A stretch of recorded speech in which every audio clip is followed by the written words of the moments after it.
It's pretty funny what Neil was talking about, how sometimes you may not find your passion or your gift. My experience was a little bit different. For me, ever since I was little, I was fully convinced that my gift, my purpose, was to play Major League Baseball. My family's from the Dominican Republic. That's all they play on the island. So as soon as I came out the womb, that's what you're gonna be. And I believed it. And every decision that I made growing up was in line with that purpose. I mean, I have friends that went on spring break. When they went on spring break, I was at the field practicing. When they stayed up late playing video games, I stayed up late in the mirror just practicing my swing. And I was so convinced of this. I was fortunate enough, thank you, I was fortunate enough to get a scholarship and play baseball in college. And by the time my senior year came around, I was excited. I was thinking, all right, this is the moment. My purpose is about to happen. I waited 20-something years to make this happen. Well, I graduated, and as you can obviously tell, I wasn't drafted. The end result was, after I graduated, I ended up working as an inside sales agent for a satellite cable company. I mean, so my job, essentially for 10 hours, was to sit in a cubicle, have the same conversation for 10 hours a day, trying to convince people from the middle of nowhere to get an HD DVR, when all they wanted just to be able to watch their local shows. That was my life.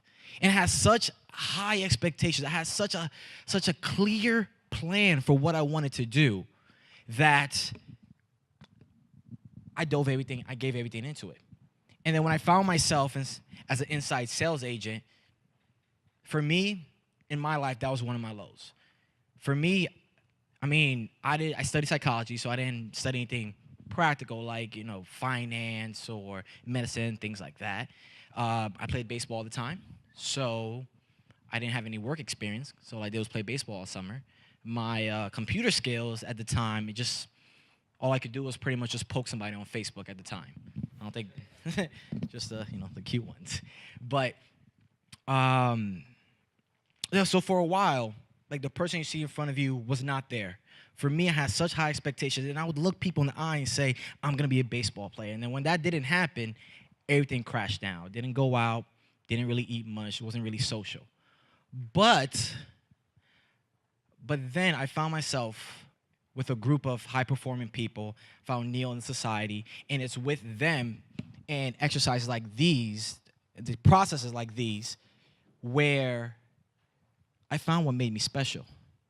I found my gift. I found my core talent. And once I found that core talent, everything became crystal clear. I knew baseball wasn't for me. I knew I was meant to do this, and I dove into it head first. I moved from New Jersey over to California. I didn't know anyone. When they said, hey, we have a position for you in LA, I didn't think twice. I said yes. I didn't know where I was going to live. I packed a suitcase, and I just came because I knew this was my thing, and I went all in. And so over the course of a couple years, like Neil mentioned, I went from in a cubicle having my soul sucked out of me to being fortunate enough to be able to run an international high-end mastermind group. And it all became true because of the core talent. Now, in short, I mean, some of you may have heard of it, but just to give you an overall view, what core talent is something that you do exceptionally well. And the reason why you do exceptionally well, because you do it your way. And your way is made up of your history, the way you view the world, what you want to see in the world, and a little bit of your own little flavor, or sazon, as we say in Spanish, okay?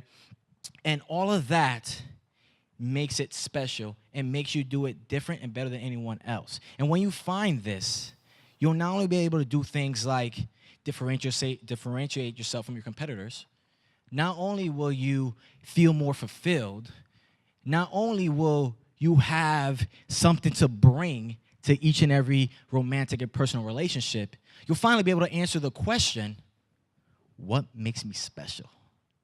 Because I don't know about you, but that's something, sometimes at night I just think about, in the midst of other people. And figuring out this will get you a hell of a lot closer to that, okay? So, if that's something you guys are into, we can begin.